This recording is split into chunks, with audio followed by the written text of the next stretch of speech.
Game day has arrived for the Duke men's basketball team. The Blue Devils get set to travel to Raleigh, a game tonight, taking on NC State. A lot of positive momentum for the Blue Devils following Saturday's victory against Florida State. Can they carry that over tonight against the Wolfpack? We discuss that today on Locked On Blue Devils. Hi, everybody. Dick Vitale. Hey, make sure you listen, man, to Locked On Blue Devils with J.J. Jackson. He's awesome, baby. You are Locked On Blue Devils, your daily podcast on the Duke Blue Devils, part of the Locked On Podcast Network, your team every day.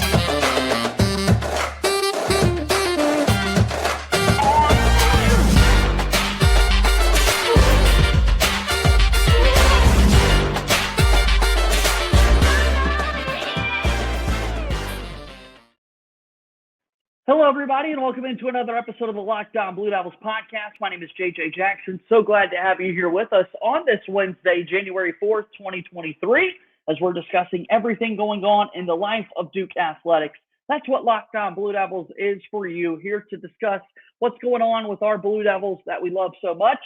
You can find us on Twitter at LO_Blue Devils. I'm on Twitter at _JJ_Jackson_. Be sure to subscribe to our podcast for free on your favorite podcast platform. Also, leave us a 5-star rating and review. Your support means the absolute world of Locked On Blue Devils. We're on YouTube each and every day. Watch the show there. Subscribe as well as we continue to climb towards 1,000 subscribers.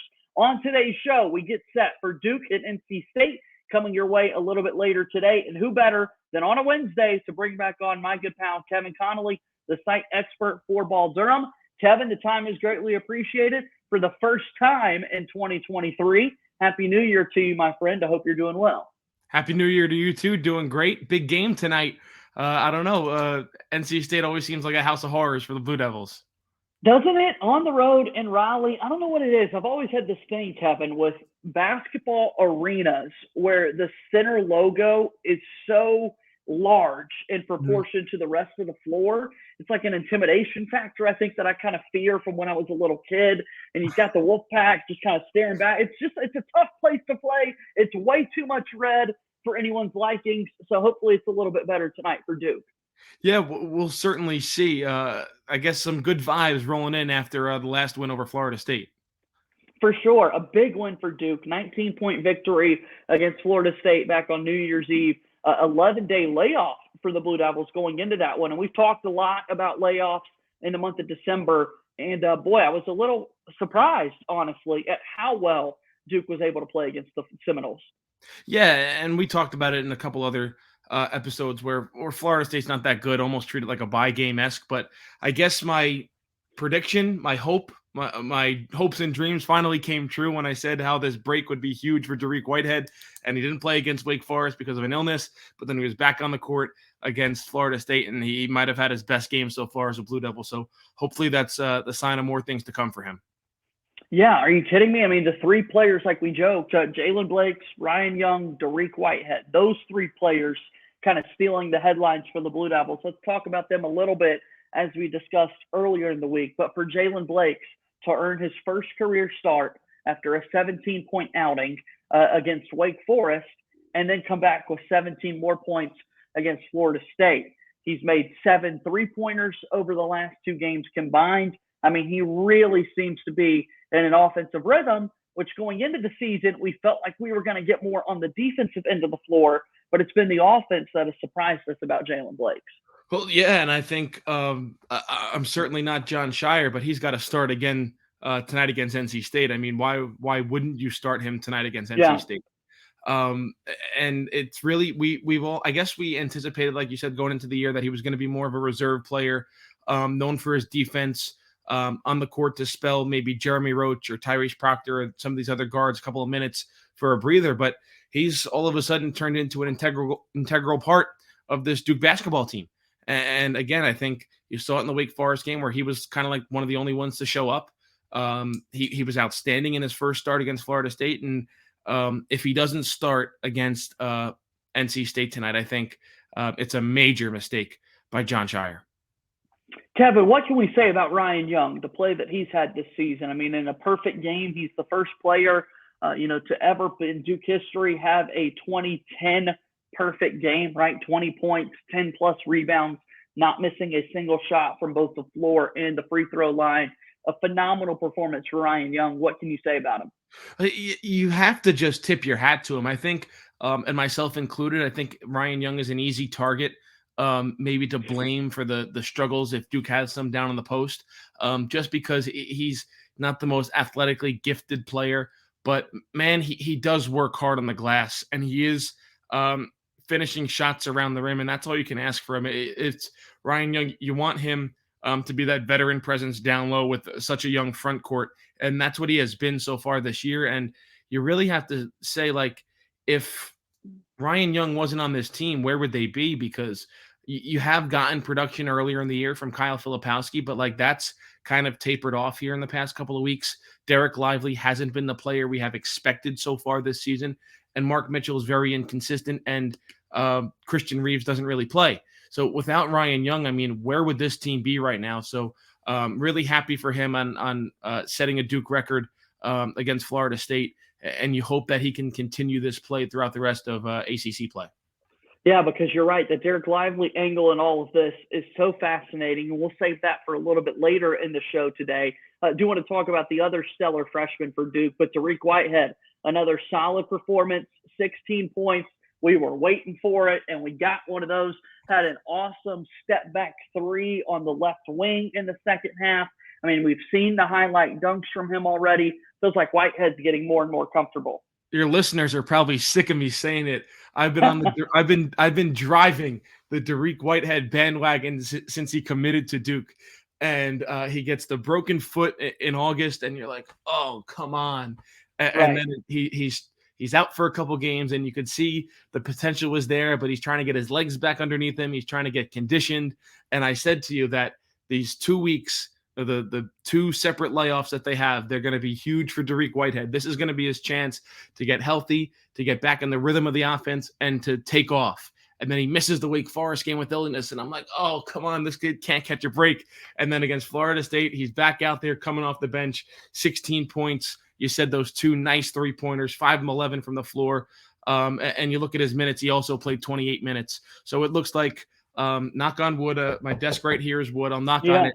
But barring any other illness or injury, I think the Dereck Whitehead trajectory is pointing straight up. I think this kid's going to be in for a huge final 3, hopefully 4 months of the season.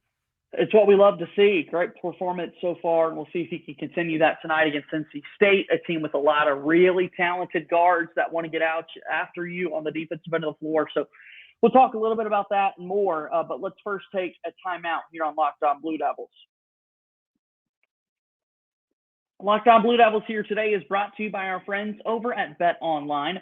BetOnline is your number one source for sports betting information, stats, news, and analysis. Get the latest odds and trends for every professional and amateur league out there, from pro football to college football, basketball, and so much more. We've got it all at BetOnline. If you love sports podcasts, we've got those as well at BetOnline. Always the fastest and easiest way to get your betting information. You can head to the website today or use your mobile device to learn more. BetOnline, where the game starts. Moving forward here on today's episode of Locked On Blue Devils, I'm JJ Jackson alongside my buddy Kevin Connelly, the site expert for Ball Durham. All right, so Dereck Lively II is such an intriguing player for the Blue Devils, another top recruit who has not lived up to standards, expectations that you would expect for a number one overall recruit. He's been injured. He's had sickness that's been reported over the past few weeks, but he was able to play against Florida State after missing the Wake Forest game. However, he only played for 13 minutes. He did not attempt a single shot and walked away with 1 rebound and 2 blocks. We got to ask the question, Kevin, what's going on with Dereck Lively? It's a good question. I don't know if there's one specific answer to try and answer this question. I mean, similar to Dereck Whitehead, I also clumped Dereck Lively in that duo of saying that these 2 weeks were huge for them to get back into the rhythm of this offense and really have this team take off as ACC play hits full stride. And again, he missed the Wake Forest game with illness.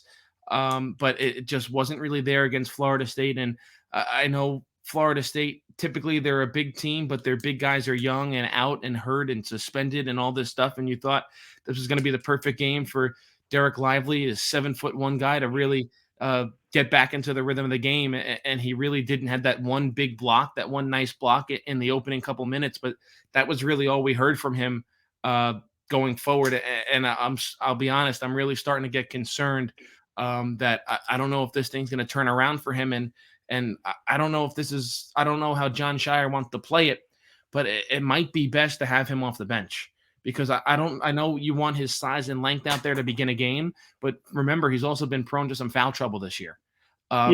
So I think if you could get him coming off the bench and playing in spurts where, like, you want him as a rim runner, you want him running in transition, you want his rim protection, but if you can put him out there in 4 to 5 minute bursts and just say, give me all you got for this time, and you can mix around the starting lineup and maybe put Ryan Young back in that starting lineup, I think that might be the best solution right now for Duke.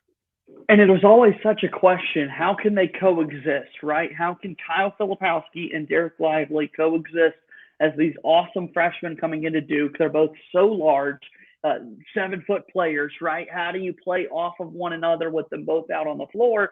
And then Ryan Young is sort of this unexpected addition to the bunch, and we've been able to see Young and Filipowski play quite well off of one another, but just haven't quite seen that from Dereck Lively's perspective. He is getting NBA buzz, as one would expect when you're a top recruit that goes to Duke. Those scouts, I think, would make Duke one of their first stops any given year, knowing that the talent that's coming in and year out. And you have to wonder, how much is this hurting any potential draft stock that might be out there for Dereck Lively? He needs to put good quality tape out there as well. And I know it's super early. We're only 3 games into ACC play, but this is the time of year where momentum starts to swing one way or another as to who those top guys are going to be at the next level. And I just want your listeners to know we didn't talk about this at all pre-show. Like last night, I was thinking the same thing on my ride home and thinking about the podcast today. And I was thinking, like, man, like, I haven't checked a lot of mock drafts recently, but like Dereck Lively's got to be slipping. And I thought about that, and you bring it up with him and Kyle Filipowski. I think the one thing that bought Duke time earlier in the season was how good Filipowski was on the perimeter. I think that really bought Duke a lot of time, and you've seen him as of late maybe not hitting as many three-pointers. I mean, he's shooting now under 30% from three-point range, 14 of 49 on the year. So I think now he wants to play a little bit more inside because he's not as confident in his shot going down as he was earlier in the year. And you really can't have 2 7-footers inside, one in Lively, who's not a threat, or hasn't shown to be a threat offensively other than dunks, and Filipowski, who has been a threat inside, getting into the lane, and he has a mid-range game, and he can make shots around the rim. That really collapses the defense. And we've seen so far this year, outside of a player here or there getting hot, Duke really isn't a big 3-point shooting team, and it's making the Blue Devils easier to defend. So I'm interested. And then when you're just making decisions together.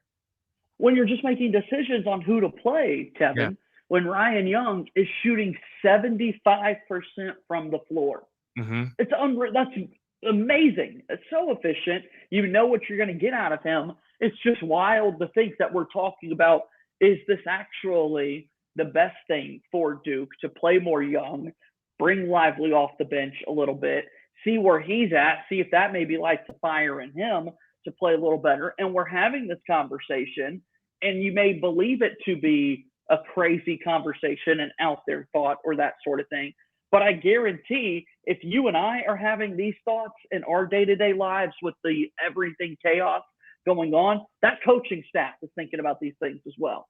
Yeah, and also that I was thinking on my ride home last night, and I'm thinking, like, all right, like, not to get too down on the kid, but like, all right, you're a top recruit, you go to Duke, you're planned to be a one and done. And now we've seen players leave Duke after a year to go to the NBA that I necessarily don't think as pros. And like, I think you watch Dereck Lively right now and you don't really necessarily say, oh, well, that guy 100% is a future pro.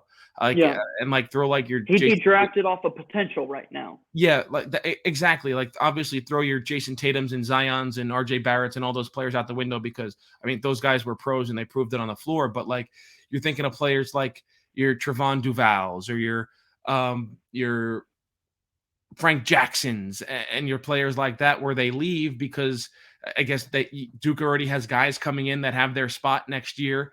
and they were hyped in high school and in AAU ball as that's a one and done. That's a 5-star recruit going to Duke. He'll be in the NBA next year. And I'm not saying that necessarily with Dereck Lively, but I think right now, at least what kind of the perception was in the preseason was that Kyle Filipowski was going to be that 2-3 year player. And what you're seeing on the floor right now is kind of the opposite. You could see Filipowski bolting for the NBA after this year with his play on the court, and you could see Lively sticking around for a couple of years. And I'm not saying that's going to happen. That's just that's what my eyes are telling me on the court. Right. I'm thinking of freshmen that have left Duke, and Duval's the perfect example, right, for what he was able to do in that lone season. Frank Jackson, the same thing, although Frank Jackson had more of an opportunity in the league than Duval ever had. But more recently, we've seen somebody like DJ Stewart, who was a part of the COVID team that leaves after 1 year, has Matthew yet Hurt. to make a full-time NBA roster, had 2 seasons of Matthew Hurt, and then he bolts. Trevor Keels, this most recent season, how long until he actually gets legitimate NBA run? Those are questions that a lot of people certainly have for sure. Kevin Connelly is with us here on Locked On Blue Devils, the site expert for Ball Durham. I got to know what's going on at balldurham.com. Tell me about it, Kevin. Well, we took a little break there for the holiday and New Year, but now basketball's back and we're rolling once again. Football season just wrapped up. What an outstanding year. We'll have all off-season coverage of Duke football, but balldurham.com, your number one spot for all things Duke news, opinions, analysis. You want it, we got it. It's balldurham.com, and you can follow us on Twitter at @ball_Durham. All right, so Duke basketball tonight taking on NC State. The Blue Devils winners last time out, obviously a 19-point victory against the Wolfpack. As we said, from what our memory serves, we definitely can picture NC State fans storming the floor after beating Duke. Look, it's going to happen over the years. Duke has lost a couple of times at PNC Arena in the last decade or so, 20 years for sure. And we look at tonight's matchup. Duke certainly a team that's going to be favored in this one. But NC State is a team that the Blue Devils cannot afford to look past whatsoever. And as we know, when you go on the road, you need your three-point shooting to travel as well. Absolutely, and that's been the biggest question mark for Duke so far this year. You saw how poorly they shot the ball on the road against Wake Forest a couple of weeks ago. They're going to need that three-point shot, and they're going to need some inside scoring if they want to keep NC State at bay, because NC State has a trio of players averaging at least 15 points per game, so NC State can really score the basketball. I know they've had some hiccups here and there, 11-4 on the year, but formidable team at home. You'd imagine it's going to be a raucous environment, not going to be easy for Duke tonight. I mentioned our partners over at BetOnline quite frequently. Again, a game tonight, 7 p.m. Eastern. You could watch it on the ACC network. BetOnline has this game going back and forth between a 3- and 4-point game in Duke's favor. But, of course, NC State 11-4 overall on the season. We expect Jalen Blakes to get another start. That seemed to work well. My next question is, how is Tyrese Proctor impacted by these things moving forward? Yeah, that's a really good question, because we talked about it in a couple of other episodes where he seems more comfortable with the basketball in his hands. And Jalen Blakes is not that type of player. He can play off the ball. He's more, at least in our opinion, defensive oriented. But look how well he shot the basketball. And obviously, John Shire always has the best interest of these kids at heart and wants to develop them properly and get them on to professional careers, because that's ultimately your goal as a college basketball coach. It's to win, but also develop your players into their futures. But the main priority there is for him to win. And Jalen Blakes right now gives Duke the best. When he's on the floor, that's when Duke has the best opportunity to win. So I still think Tyrese Proctor has a bright future. We've seen it in international competition with the men's senior national team for Australia. He's just still trying to learn the college game, because don't forget, the FIBA game and the college game are really two completely different things. With the exception of the Wake Forest game, Duke has done a phenomenal job on the defensive end of the floor of holding their opponents to suboptimal scoring totals, less than what they've averaged so far this year. Duke averages 74 points a game offensively. NC State is averaging 80. The Blue Devils are giving up 61. NC State is giving up 68.